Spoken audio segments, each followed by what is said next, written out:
Well, thank you, and thanks to all the gathered delegates and luminaries and media professionals, and thanks especially to the host of the Munich Security Conference for being able to put on such an incredible event. We're, of course, thrilled to be here. We're happy to be here. And, you know, one of the things that I wanted to talk about today is, of course, our shared values. And, you know, it's great to be back in Germany. As you heard earlier, I was here last year as United States Senator. I saw Foreign Secretary David Lammy and joked that both of us last year had different jobs than we have now. But now it's time for all of our countries, for all of us who have been fortunate enough to be given political power by our respective peoples, to use it wisely to improve their lives. And I want to say that, you know, I was fortunate in my time here to spend some time outside the walls of this conference over the last 24 hours. And I've been so impressed by the hospitality of the people, even as, of course, as they're reeling from yesterday's horrendous attack. And the first time I was ever in Munich was with my wife, actually, who's here with me today, on a personal trip. And I've always loved the city of Munich, and I've always loved its people. And I just want to say that we're very moved, and our thoughts and prayers are with Munich and everybody affected by the evil inflicted on this beautiful community. We're thinking about you, we're praying for you, and we will certainly be rooting for you in the days and weeks to come. Now, thank you.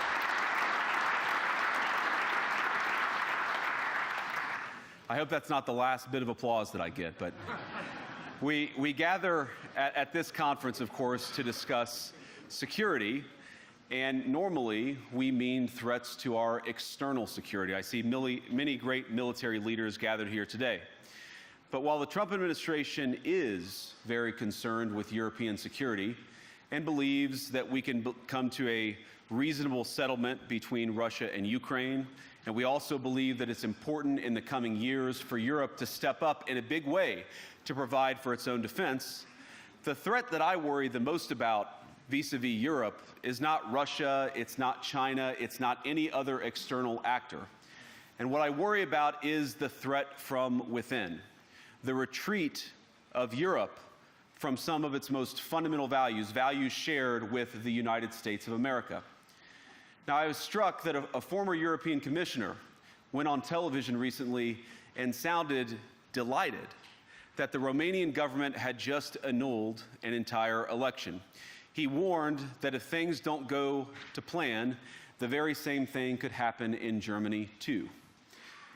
Now, these cavalier statements are shocking to American ears. For years, we've been told that everything we fund and support is in the name of our shared democratic values.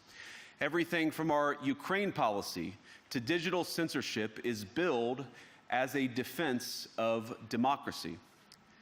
But when we see European courts canceling elections and senior officials threatening to cancel others, we ought to ask whether we're holding ourselves to an appropriately high standard. And I say ourselves because I fundamentally believe that we are on the same team.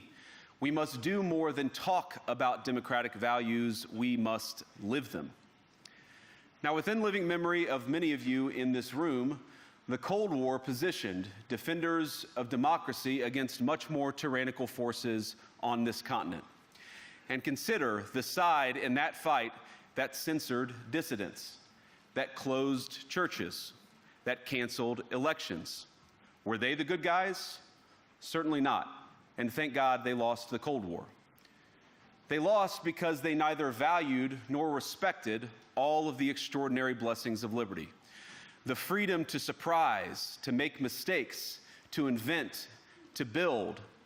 As it turns out, you can't mandate innovation or creativity, just as you can't force people what to think, what to feel, or what to believe. And we believe those things are certainly connected.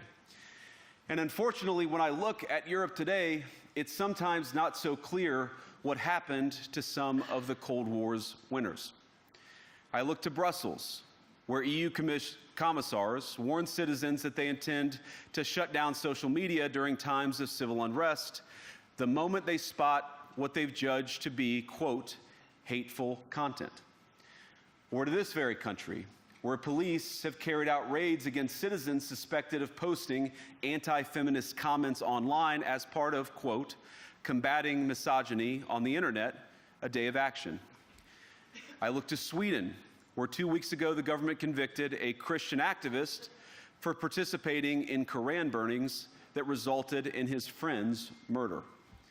And as the judge in his case chillingly noted, Sweden's laws to supposedly protect free expression do not, in fact, grant, and I'm quoting, a free pass to do or say anything without risking offending the group that holds that belief.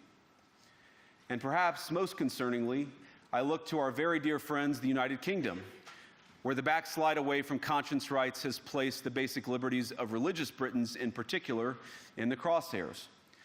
A little over 2 years ago, the British government charged Adam Smith Connor, a 51-year-old physiotherapist and an Army veteran, with the heinous crime of standing 50 meters from an abortion clinic and silently praying for 3 minutes. Not obstructing anyone, not interacting with anyone, just silently praying on his own. And after British law enforcement spotted him and demanded to know what he was praying for, Adam replied simply, it was on behalf of the unborn son he and his former girlfriend had aborted years before. Now, the officers were not moved. Adam was found guilty of breaking the government's new buffer zones law, which criminalizes silent prayer and other actions that could influence a person's decision within 200 meters of an abortion facility. He was sentenced to pay thousands of pounds in legal costs to the prosecution. Now, I wish I could say that this was a fluke, a one-off crazy example of a badly written law being enacted against a single person. But no, this last October, just a few months ago, the Scottish government began distributing letters to citizens whose houses lay within so-called safe access zones, warning them that even private prayer within their own homes may amount to breaking the law. Naturally, the government urged readers to report any fellow citizen suspected guilty of thought crime. In Britain and across Europe, free speech, I fear, is in retreat. And in the interest of comedy, my friends, but also in the interest of truth, I will admit that sometimes the loudest voices for censorship have come not from within Europe, but from within my own country, where the prior administration threatened and bullied social media companies to censor so-called misinformation. Misinformation like, for example, the idea that coronavirus had likely leaked from a laboratory in China. Our own government encouraged private companies to silence people who dared to utter what turned out to be an obvious truth. So I come here today not just with an observation, but with an offer. And just as the Biden administration seemed desperate to silence people for speaking their minds, so the Trump administration will do precisely the opposite, and I hope that we can work together on that. In Washington, there is a new sheriff in town, and under Donald Trump's leadership, we may disagree with your views, but we will fight to defend your right to offer it in the public square, agree or disagree.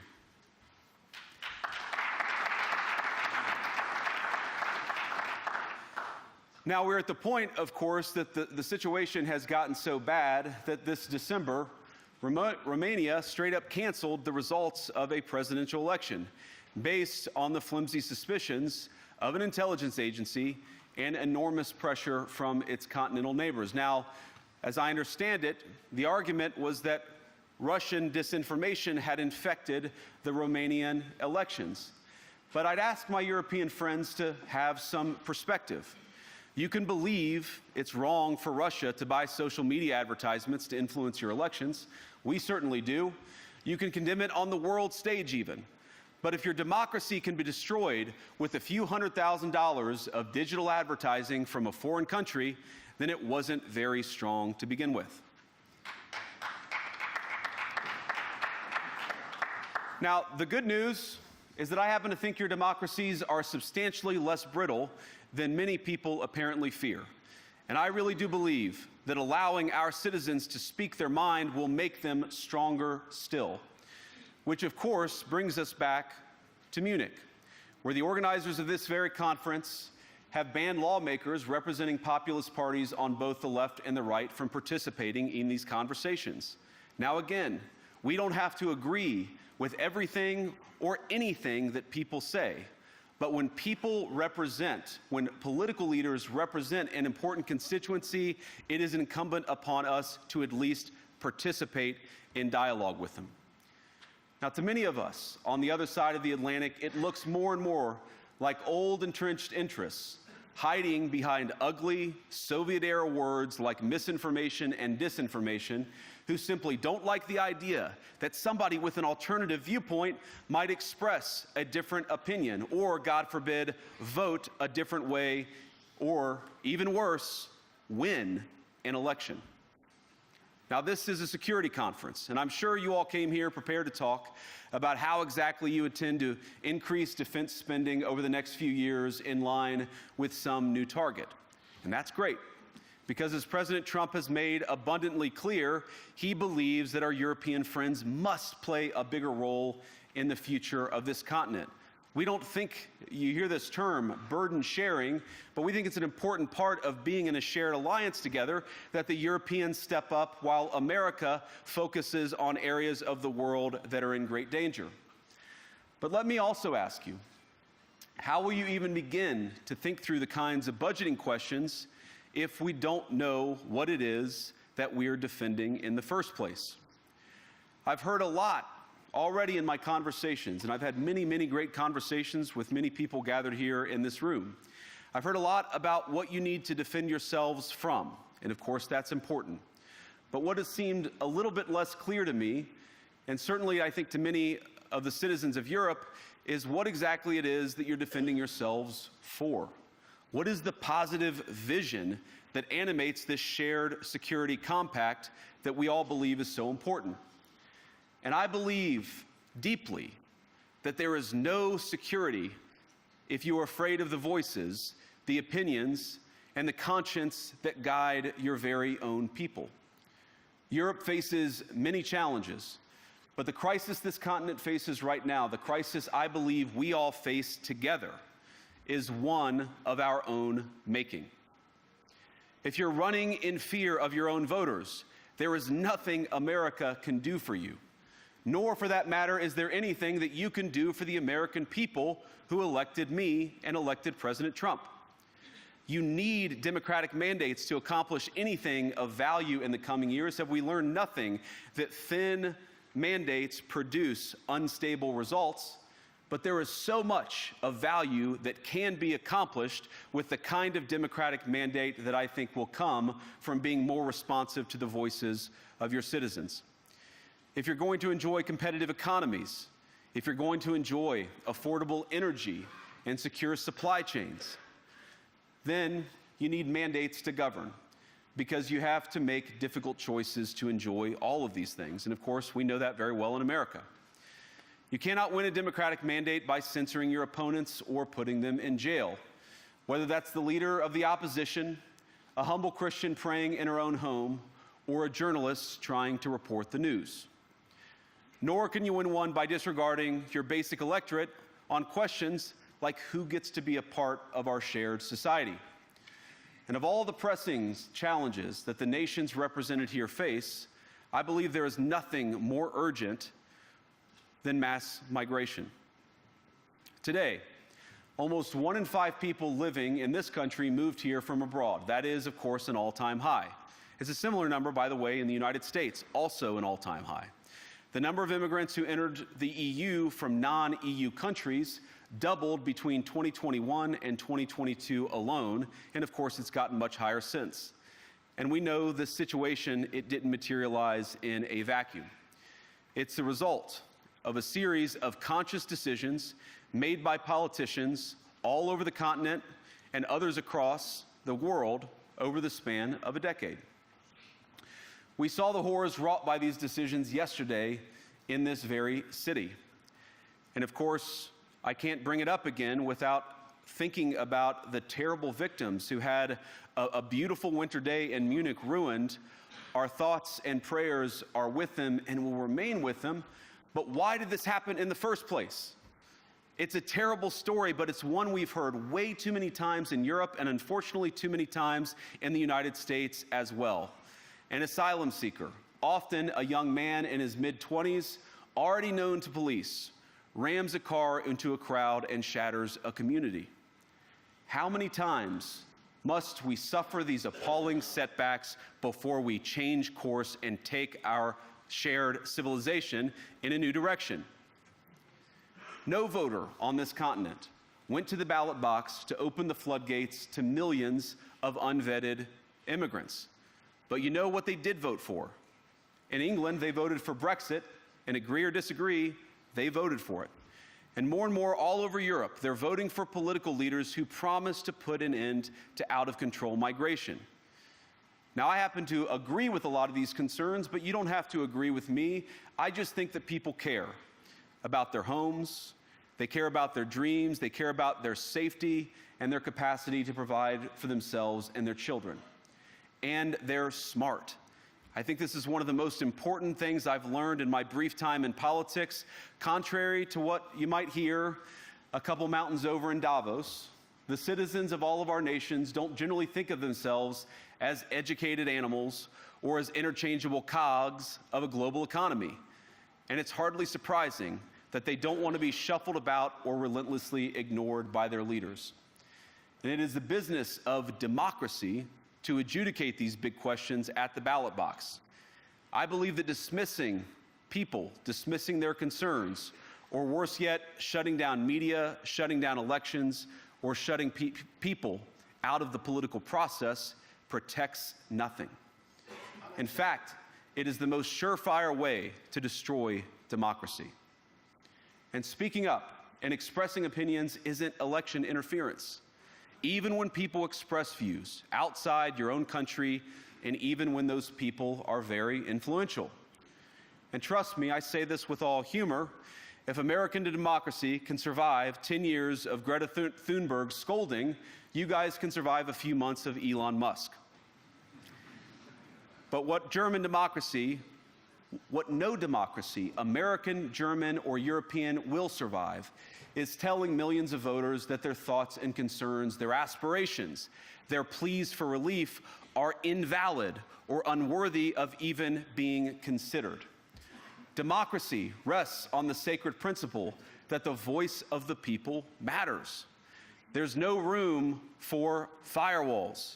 You either uphold the principle or you don't. Europeans, the people, have a voice.